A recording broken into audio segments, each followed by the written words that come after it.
Hey, what's up you guys? Welcome back to my channel. So it is Inktober day 4 and we are going strong, y'all. I genuinely cannot believe that I've managed to keep this up so far, but here we are. So I feel like today's prompts should have been in kind of like a trying weird food combinations video, because when I first saw pumpkin and fish, my first thought was like immediately like ew, gross, because like, you know, fish is very savory and pumpkin can also be savory depending on how you season it, but my immediate thought when I see pumpkin is obviously like pumpkin ice cream, pumpkin pie, pumpkin cake rolls, sweets.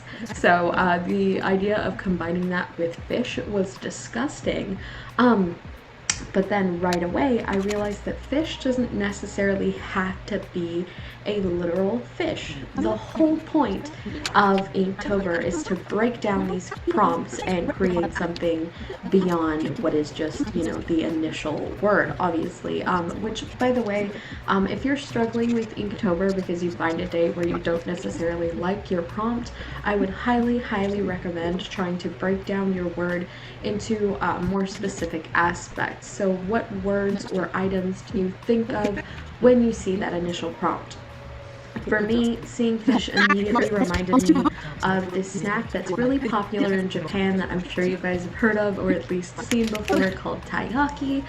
If you follow any like pastel, cutesy, colorful, aesthetic anime artists on Instagram or whatever other art-related platform, you've probably seen it before. It's a fish-shaped pastry that's either closed-mouthed and filled with some sort of paste like red bean, or open-mouthed and filled with like ice cream and a couple other little snacks. Initially, I wanted to go for like a character illustration, maybe a girl at a festival eating like a pumpkin flavored taiyaki, but I didn't even get to sketch that idea out for two different reasons. The first being that when I tried to draw the closed mouth taiyaki, it honestly looked a little bit scary. I tried like 3 different times and it just was not coming out cute no matter how hard I tried. And the second being that I felt like a character was almost sort of cheating because the prompt wouldn't be the central focus. It'd be more like a very incredibly subtle aspect. And while it's totally fine to do something like that if that's what you personally want to do, I just felt like for me it was a little bit lazy, especially considering that, again, it would be such a small part of the illustration. Like when I tell you, I was imagining like a night sky, all these lanterns, like some like stalls, all this lighting, this girl in a kimono. It was gonna be a lot.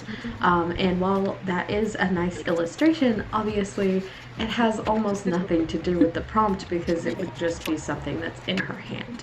So instead, I decided to go with something more simple, and kind of like, I always say vectory. I don't know if vectory is necessarily the right word, but just something a lot more simple, which was ice cream taiyaki, which I was super excited by because I sketched it and I thought that it looked infinitely less scary than the ones that I had done before. And by the way, if you want to see those scary first doodles as well as all the cuteness that helped me settle on this illustration, you can check that out for less than $1 over on Patreon. So patrons are getting all of my behind the scenes work for this October, which means that over 31 traditional and digital sketches you won't be seeing anywhere else. They'll also have a bunch of other cool stuff like insane commission discounts, early video uploads when our schedule goes back to normal in November, wallpapers, coloring pages, and a bunch of other stuff.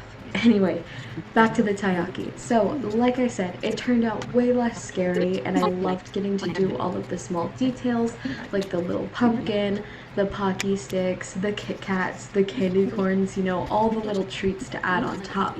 I think the only part about this illustration that I really struggled with once I got the idea was what sort of medium I was going to use.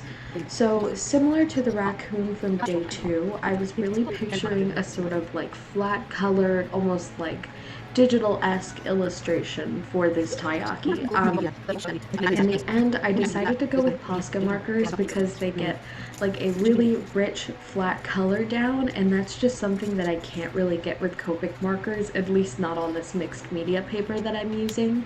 I did want to talk a little bit about how it was to work on these illustrations with Posca markers, because at first I thought it was going to be super simple, but I didn't think about how it was going to feel to work on it on a larger scale. Previously, I'd only worked with Posca markers in very small doodles or as subtle aspects in different mixed media pieces.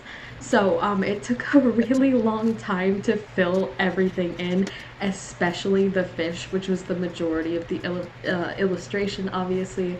And I had to shake my hand and the marker around a lot because it really needed some juice, and the shape of the barrel was actually kind of painful to work with after a while. They're completely round, so I was getting a lot of hand cramps, but at the same time, it was really nice to work with because I was able to cover up the mistakes I'd made.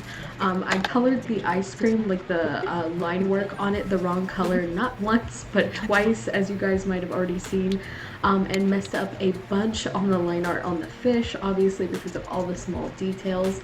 So I was able to keep going back and cleaning it up, which was really, really nice. And overall, I really ended up liking this illustration so much that I thought I would turn it into stickers.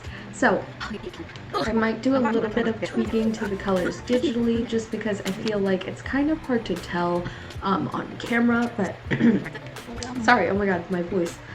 It's kind of hard to tell on camera, but in person, the color of the ice cream and the color of the taiyaki are very close. I imagined more of like a sherbety orange color for the ice cream rather than this sort of yellowy orange. In person, the taiyaki looks about the same as it does on camera, but the ice cream is just like the very subtlest shift to a kind of like less orangey pink tan and more like yellowy tan, so they're very close, and I was expecting them to be a little bit further apart. So yeah, I would probably do some tweaking, but other than that, I think that this would make an awesome sticker. It's one of my favorite designs from Inktober so far, so if that's something that you guys want to see, let me know down below. I might do them as a pre-order rather than a normal release because I want to get some vinyl sticker paper for y'all. Right now, all my stickers are on regular sticker paper, so while they work great on things like your binder or your desk or your sketchbook or your journal, it's not really great for things like your backpack or your water bottle, so I want to switch to something that's waterproof and less easily damaged. But yeah, if that's something you guys want to see, let me know in the comments and I will be adding it to the shop as soon as I can. So that is all for this illustration. I hope you guys enjoyed. If you did, don't forget to subscribe and turn on the notification bell because now is the best time to do so. I'm uploading every single day this October, so you guys are about to be getting so very much content. I also want to give a big shout out to my patrons Elise Thompson, Duran, and Mandy. You guys are the best. Thank you so much for continuing to support me every single month. And if you're not able to support me through Patreon, still thank you for watching this video because we are monetized now. What? That is like mind-blowing, especially considering how fast it happened. Like, y'all grew my channel so much this year. It's actually ridiculous, and I am so very grateful for you guys. I love you guys so much, and I'll see y'all tomorrow. Bye.